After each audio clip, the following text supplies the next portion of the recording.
la au ngā mokas. Ia wā le whare kau eiku, ma le whare kau ngaka. Ma maru le moku sā. O sā mō ua poko le ngā. A pio mai a makala mai au. I le malai, i ulu maa gei. Ma ko whakalofa ma ofo lofa aku li suafa mangu malo i Yesu Kirisu. Ka wafi afi o whamoemoenga le lei.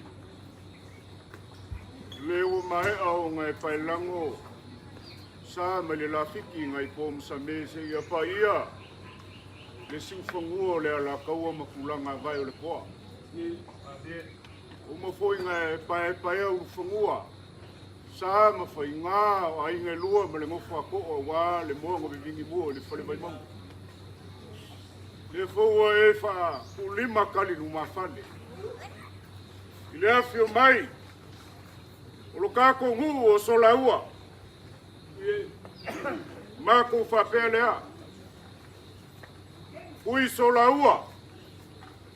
Vai ange le suafa murikalo.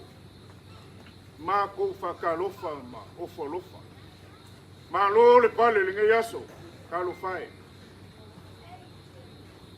Walu le aso ko ololo ia mga pakia ma whapakuakia.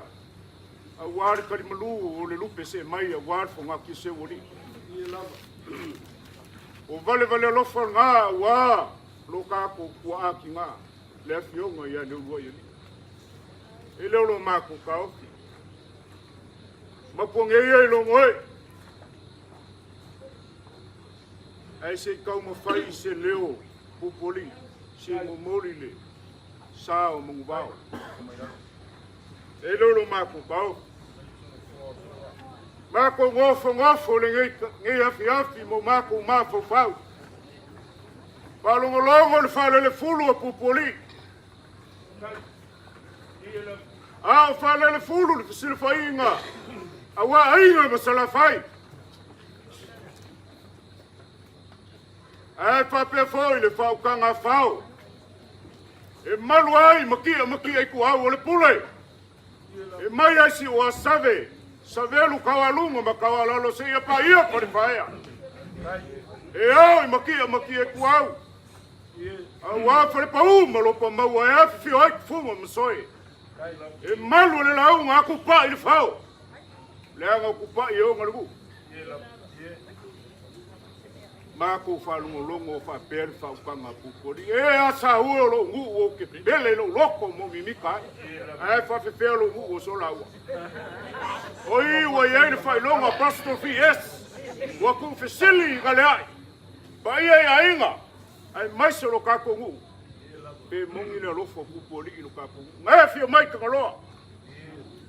E leo lo mako ka ofi o ke le koe la lase malai whape o la misi ngai li ili makiki le au. Lea ngai leo se malama kari kali le kai au maleso le ngai. A ngā masinga e o malupe au. O lea fuanga le ngāre kuringa kāre ma fua kau kai. E maa fua sia. A lele wa fea i ola le kupua kalivaa ngai avaloa. O le mau o kulo malai kai au maso whape ngai. Pe mai a pale male. Mao le kalele. Ko le langi. Usu le fongo. O nga sopo langi le upu i malu malai. Ae sa ili suli o kama maala o fufu o kanga. Ae le ulea le fisilpa inga i le so. Lawa fionga ka ngalo makua o le whaka lolo pa ia. O pae lei ma vai kavae ma whaku mangava. Se kaimi o ngala langi le o le u. Maka kala le langi au ale ku malo le fionga le kausiali. O le kinga o le fongangu o sola ua. Whakalolo ma malo le lungi ue ma kapua ka oka o whakoia le magu. E popo i whale whaku. Au ale whaku ai ga kausi. Mangongi a mangu ma ka mapua ma le wafo i kua inga i ake oi whaka. A whape foi o ke whaku lo. Ma malo o wale fio le usuli. Ma le ngafa ma le alo le maria koa. Kanga ma salai kia ma le la moga whangakau. Ai ala lau ngiu mga sae lua. Ma oia i sa aka ngā. A fai o ke kalangoa au a. Ma malu ma paia. Sa piskaya ma sa oi wha. Ma le whale wha o sa maunga. E ai lo ka au fi se kaimi o ngaka kala le ora ka pui. Ma le ka au I fongo le aso luma. Pe ako ai le sa soalo. Ko ai le sa o la fai. Ko ai le sa o le afionga ia le urua ia lingi. A o le ka ofi wa lo faku lo kou. Ngā pakia ma le urua ia lingi aso. Faka lolo pa ia o fale pa uba lo po maua. E afio ai kfunga masoe. E a ingo mawaenga. Ngā mawa ai. Ko ia kua kupua kiki maya. Ia kufuma mamasoe. O luo le aingo mawaenga. Ai ku kasi le launga fao. Aisha, pui ngole pule wa maki ai kuau. E lolo mako ka ofi lewa fio mai lo kako ngu ka ngalo makua. O lo ngu e ke fa me melo yai. E fo uma yai akua. Aisha, o le ngu nga muai fa ngai akua. Lewa fio mai. Usoli makau mafalofi makau mapu. Lea wa maliu mai pupuli. Lea wa maliu mai lo la kokofa. Ai fa pe foi le la kolua. Mama malu lo kako ngu o so la u. Ma pusa kalo fai. Ele sele le makiva ngai lo le lofa ku mul fieli ki. Ele se ko fai nga. Ele o se finga ngalo lo soli. Kau mapu mo kau mafalofi. Ele o se mangaku o pupoli I markofa. O le finga ngalo fai ko kasi o le kua. O le mua le fokia. O le kau le apoia.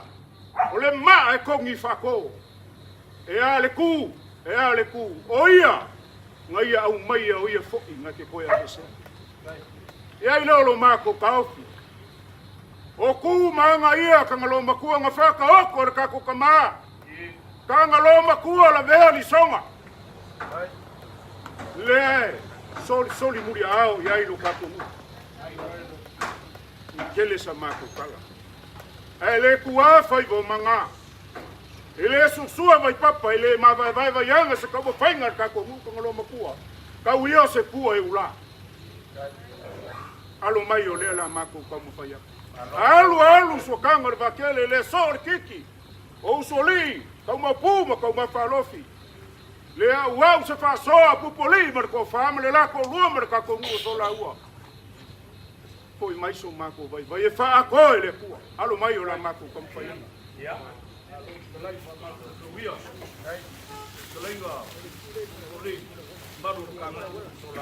Lau fionga ka pungu ka ngalo makua. Fa le wa lau fionga.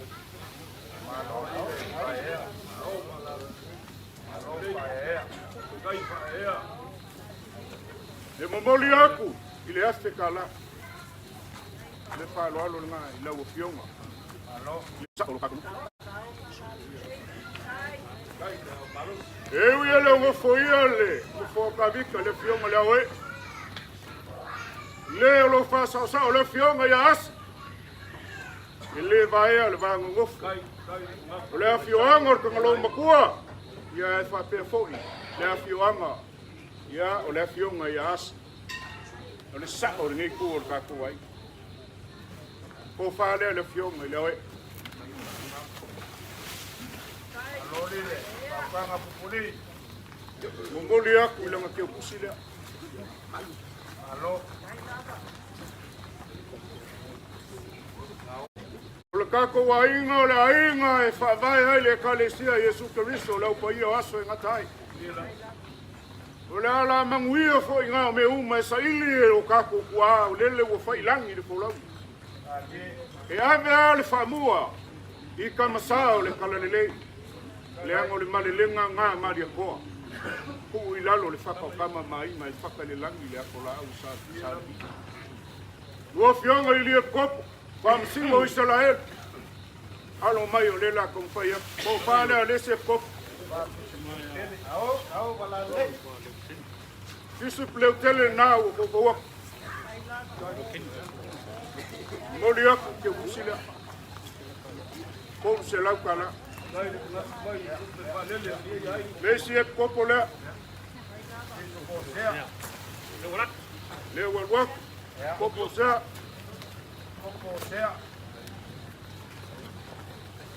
Mulia ku por se lau kala.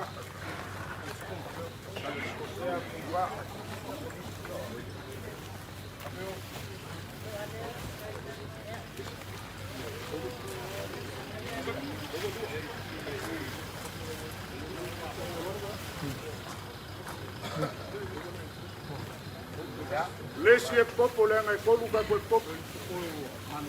E uia nga malo lo le mangu malo a ko fala. E le ma fai nga ngalo ya nga le i nga sala ngalo due le mua i ma. Na toloi, fisu na toloi. Bali mo rai. Bali le ko yo.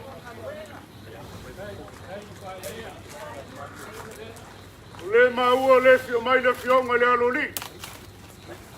Le fionga ia pai ko maleiki. E kalanga or kuku fai fa sala masinga. Kalanga ia pai ko maleiki. E no la mako ka. Ia inga ma pai ko maleiki lomi le. Ia awal ko por mai pupoli. Le anga o e pele asa le pele lo mu. Le ko fa le. Le le aloli. Ia.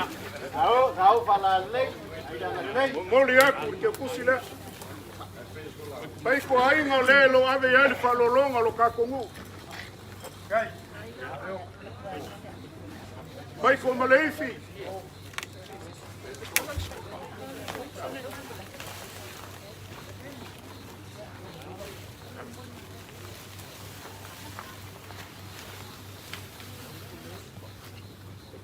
Pai ko maleifi Rami ia o lau ko pale. Au, que busile vai. Sao, vai, tá bem mal.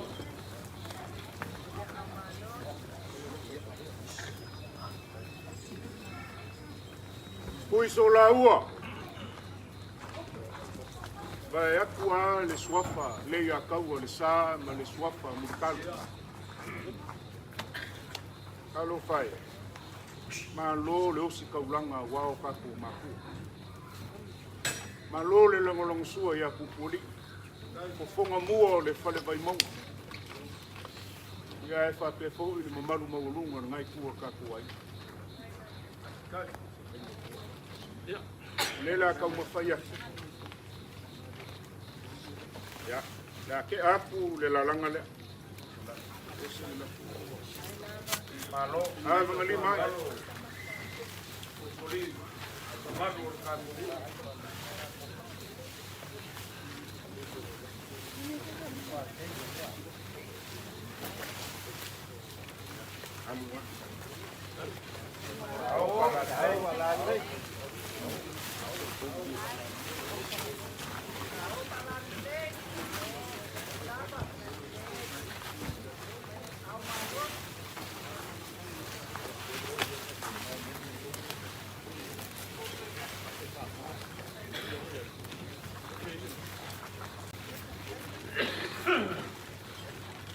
La ua. Ia kako fua ele sukuni go vai.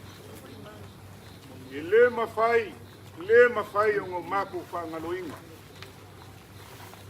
Le uku inga o le salefu ku moe. Ele sumai o le alo le mari ko ia sapa. Awale pale fengai. Male fionga ia kangalo makua. Awale kausinga o le kakinga le ai. Kai fa mausili mapupuali maka alo lea ile sunga ile alo le mali ko ya sapa mongoli ya kulilima se la kala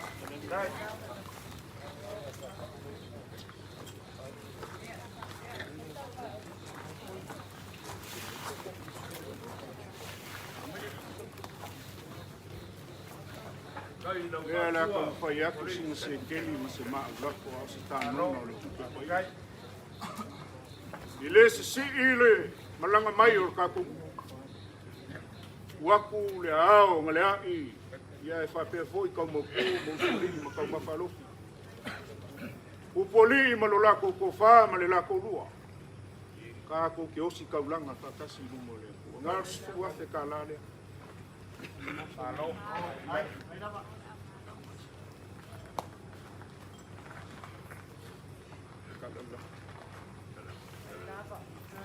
Ko folau lo sa, ko so laua. Al sunga fo i le ya ka sa. Ya o le fa ko kanga wa mu kalo. Lo la fo le. Alo. Dai mga mai.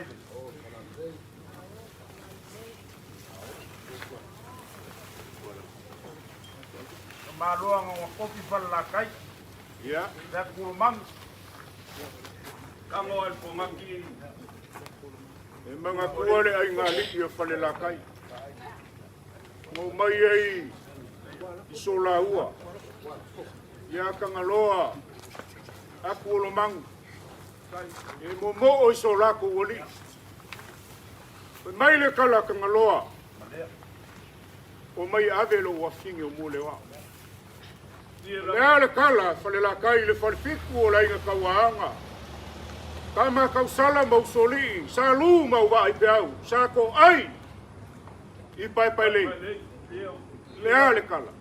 Ma ko ke le manga nga o se kenge, ma ko ke manga nga o se. Fa mai a le malelenga kangaloa. Fa mai kangaloa makua. Nga o se wakali i le. Palu fa sanga kangaloa makua i maunga.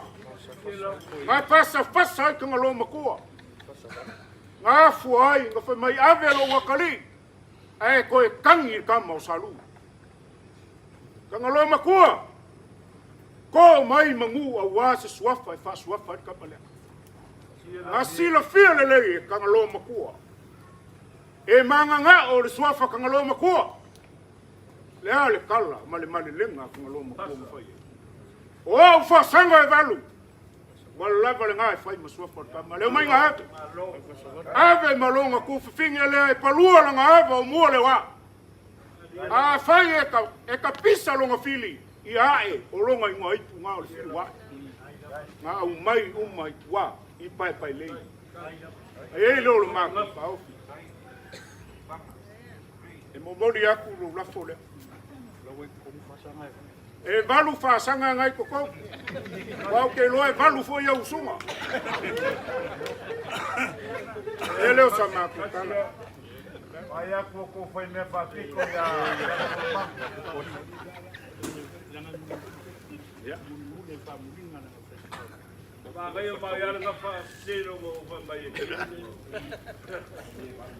o for ka lengi le ka ko ai ngele besia ya o poli i mau fa vai mfaka oko lo ka kukua kangalo makua uli kalo la vea li songa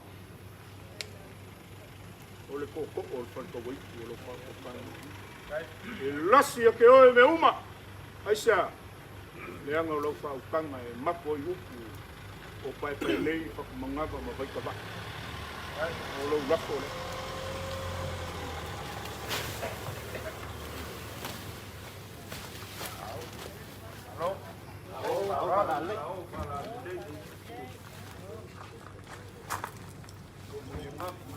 Mumuli aku le lima se lau kala lea kupori.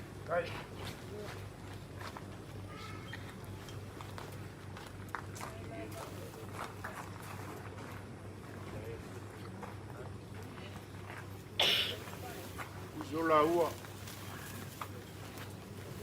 Upu masanya lea kunu. Ule ua kapisa lo kakumu ele pule le ua i loro vai lea.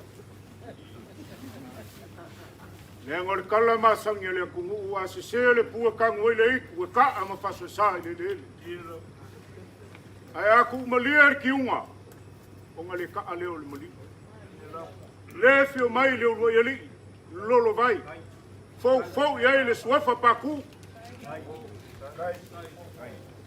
o le ko fa le ai le pa ka e lo ku le pa ka su e mai o fa mo moli aku kolu se lau kala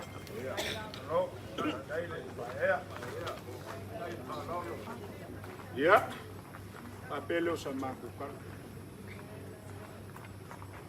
uso la uo ka uo le uso o lo uso mo ku e lo ile se ma ku kala ko fasili o lau lau ma o lau lau ma o lau lau kala umale au ma kala le asu sila le kau ya manga lo se bai o ka wa apa wa ngale ai ma usoli i ma kau mapu kau mafalo i le au moi miki manga ngaku foi pupuli i mo la ko fa le kau kau mio se me longa i ka ma ko upu ia malu roa ku le